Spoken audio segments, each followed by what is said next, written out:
All right, good morning, guys. Welcome back to the channel. Today's Tuesday, February 11th, 2025. Quick little recap of yesterday. Yesterday, not much going on.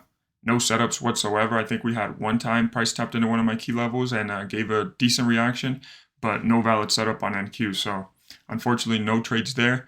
I did record like my morning levels, my morning talk and all that, but since there was no trades, I just left it alone. Didn't edit the video. I just left it as is. So not much happened yesterday. Today, we're coming in with the same mindset, guys, that you control the one thing, right? The one thing you can control is your trading mind that you bring in. You control when you press the button. You control how you execute. You control your patience and your discipline. That's the only thing you can control, because once you're in a trade, you can't control the outcome of that trade. You need to remember that and make sure once you're done with the trade, if it's a winner or a loser, you have to remember that, guys, because personally, I've gone through a lot where I tend to I used to forget that, and my mind would play tricks on me, and then I would want to get back in and make my money back and get back in again and again and again, and then all of a sudden I find myself down 10R. So we can't really have that right now. We're just trying to slowly build these accounts, and we got to make sure we execute once the trades present themselves, right? If there's no setups this whole week, guess what I'm going to do? No trades this whole week. So we control the one thing is our mind. So that's what I'm going to make sure I bring into today. Control my mind. Then I'm going to stay patient, disciplined, and I'm going to make sure I execute on these trades. So happy Tuesday. Hope you guys have good luck today. Make sure you guys stay patient, disciplined, and make sure you execute on these trades. It's the one thing. And I'll come back with you guys to see my morning levels and see any trades we take, right? See you in a bit. All right, guys. So here we are on the charts. Again, this is ES on the left, NQ on the right. We are currently on the hourly. And just show you guys again, we do the same exact process every single day, right? We build consistency. Again, at 1500 through the morning low, or whatever the session current high is, current low. So right here we have it up here at 1500, and the low was just swept a little bit ago, and the 50% retracement mark. Again, on NQ is the exact same thing. Session high, 1500. Session low, whatever the high and low is from that specific time zone, you mark it, right? 50% retracement right here, and that's it. You come over here on ES, you look at the hourly pivots. When price comes up, creates a pivot, comes back down. This is also a pivot, but it was already swept. Comes back up, comes back down. These are pivots getting tapped into right here. On NQ, the same thing. Price goes up, creates a pivot, comes back down. This is another pivot. You can see where I'm going, right? Stay consistent with the process and follow the same rules every day. So I marked all these pivots. I created alerts. Now we zoom into the 1 minute. Let's see what we got here. NQ, tapping into this is the London high. Again, remember, I have a indicator that marks my London and my Asia boxes, highs and lows, comes all the way through. So right now we're tapping into this. This is a pretty valid, this is one of my key levels right here. So I'm looking for a trade from here. ES, similar. I have my hourly pivot set here. And then you have London high here, Asia high. So I'm looking, these are very important levels here for me. So I might be looking for a trade here. So these are my key levels. We'll see what we can get somewhere around here. And if I can get a trade, I'll let you guys know. If not, then it is what it is, right? We're not trying to put any crazy risk on today. We're just trying to make sure we execute any setups that present themselves. And if they do, we take it. If they don't, nothing much we could do, right? Don't need to take unnecessary risks here in trading. We just got to slowly grow these accounts, and it'll pay off in the long run, right? All right, so I'll be back if any trades or setups present themselves. I'll make sure to execute, and I'll record it. I'll let you guys know. If not, price could just keep going, all right? I'll be back in a bit. All right, guys, here we are. We're going to go ahead and take this thing short. Order filled. We are in this. All right, guys, so the reason, again, we kind of just went over it on the hourly. Tapping into a whole bunch of buy-side liquidity up here. We got this 60 minute, and London high here. So we have a ton of buy-side liquidity here that we're expecting price to have a clean rejection off of and possibly sell off. So this is my reasoning. Again, I jumped in the trade, and we will see. Again, based off of my new trading plan, there is no break even. Moving stop loss to break even. It's all or nothing now. So now we're in the trade. Can't control anything else. Stop loss is placed. Take profit is placed. All we can do now is just wait, right? All right, guys. So the previous trade I got in what was it? It was here. It was working in my favor here.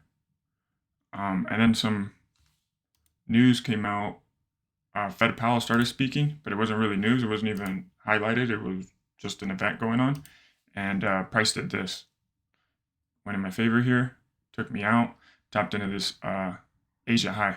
So that trade ended up taking me out for a minus 1 hour loser. But it did come up here and tap into an Asia high, which is another one of my key levels, and gave this 30-second FVG. So what I'm looking for here is if price wants to close under, you see ES is starting to sell off here. If NQ wants to sell under or close under, then I'll be interested in another setup here. If not, again, I'll just wait. It sucks that that random event came out and it actually had moved market like that, but it is what it is. My NQ short was valid and it went in my favor there for a little bit, just went back against me. So we'll see if this 30-second wants to close over here. I'll keep the recording. 5 seconds left. Again, my clock's always on the top right. 4 seconds. Let's see. Okay, I took that. Closed over, or closed right below. Let's see. Stop loss 95.5. Okay, so we took another trade here based off of the Asia high here. Price came tapped into it. ES selling off. NQ gave the close below. Let's see if it wants to dump back down. ES is selling off pretty decent here. NQ's pushing up here a little bit, but hopefully it gives that rejection here and catches up to ES here. Again, not much for me to do here. If it takes me out, it takes me out. It is what it is. Good setups, valid setups. Just sometimes the probabilities don't work out in your favor. It is what it is. You got to accept that. Sometimes it does, sometimes it doesn't. You just got to manage your risk every trade, and eventually in the long run, your probabilities will play out on your favor, and that's how you start making money, right? It's not on a trade-by-trade basis. It's just long-term. You keep stacking these green wins little by little, and you make sure your red days don't get too large, don't get too crazy, and that's how you grow these accounts. That's how you make it to payouts, and that's how you take money out of these markets. Just got to stay patient, stay disciplined, and we'll see. So price is just chopping around here. It could go up, it could go down, it could go all around. If it decides to come back and stop me out, then I'll let you guys know. I'll start the recording again. If it doesn't, then I'll let you guys know about that too. I'll be right back. All right, guys. So this one, another loser worked in my favor there for a little bit, and ES sold off pretty decently with it, but it came back, took me out right here, gave it a little bit of room, came and took me out. So again, emotions are in check. I'm not feeling too crazy about it. It is what it is. I know the probabilities in the long term will work out in my favor. I'm literally down 2R, so that's one trade. If I could take one winning trade, it makes up for both losers. If I end up revenge trading, getting upset, and then go take 5 trades that aren't in my plan, and I end up losing 5R, then that's a little bit harder, right? That's a little harder on my mind, and that's a little tougher. These are controlled trades I took that were within my plan. It just happened to be losers, and it is what it is. So now the next thing I'll wait for is for ES to sweep Asia high. That's literally my last key level, because on NQ, it's already swept everything, right?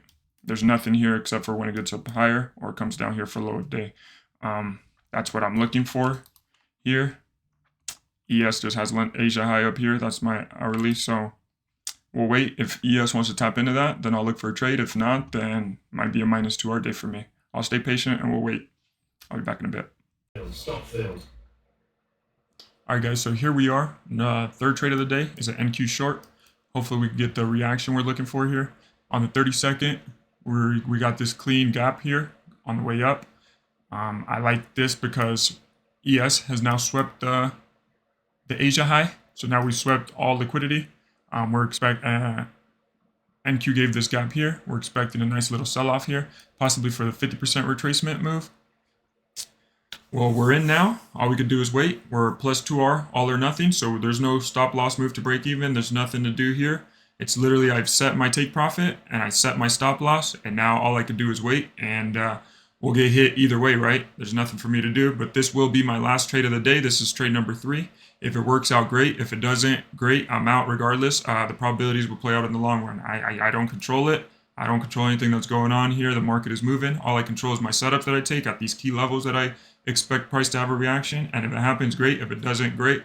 I just have to manage my risk, right? That's all we can do in trading. So we're in the trade, going my favor currently. We'll see how it ends up, and I'll let you guys know. All right, guys, here we are. Trade ended up working in my favor, as you can see here. Price came down, came back up, tapped what used to be my break-even target, and would have came back and taken me out break-even. But like I said, I stopped trading that strategy because my journal showed me that the plus 2R all or nothing was more profitable. And as you can see here, this time, it may not always work out. This time it came back and took me out for a plus 2R winner. So again, guys, staying disciplined, staying patient, that's the number one thing in trading, right? Making sure we execute. If I would have got upset, got mad from the last 2 trades that I took because I was down minus 2R and just started revenge trading and possibly blowing the account, that's where you have the issues, right? I've learned throughout trading, or all my years of trading, that minus 3R, minus 4R, that's manageable. You can make that up tomorrow. You can make it up this week, this month. You can make that back. But once you get upset and revenge trade and you start blowing accounts, that's where you begin to have an issue. Having to reset your valuations, having to spend more time, spend more money doing evaluations instead of just focusing on your funded account, that's where the problem is, right? You got to stay disciplined. You got to stay patient. You got to make sure you execute whatever plan it is you have. You make sure you execute that plan. If you don't have a plan and you're just gambling in these markets, again, that's another issue, right? You got to correct that issue first, and then you'll be able to execute. All right, guys, just want to do a quick little run through here through my Apex accounts. We finished the day pretty much break even here, so minus $22 here. Let's see if this loads fast enough. Here we go. 3 trades, minus $12. Commissions, another $9. So yeah, minus $21. Show you guys my trade copier here. So we are trading Tradify accounts here. Topstep, my funded futures, and Apex. These are a mix of Apex are all funded, 2 funded on my funded futures, and then I'm working on 2 evals here, and then the rest, Topstep and Tradify, are all evals that we're working on. Again, we don't know what's going to happen with Apex and that situation. I'm still working on it, but we'll see how it goes. So I can't wait around and wait for them to approve me, deny me, and all that. So I got to start getting funded accounts elsewhere. So that's what that's for. And yeah. All right, guys, I'm heading out of here. I'm going into work. I appreciate you guys. Thank you guys all for watching. And don't forget to like, subscribe, leave a comment. What do you guys think? And I'll catch you guys on the next one. All right. Have a good one. Peace.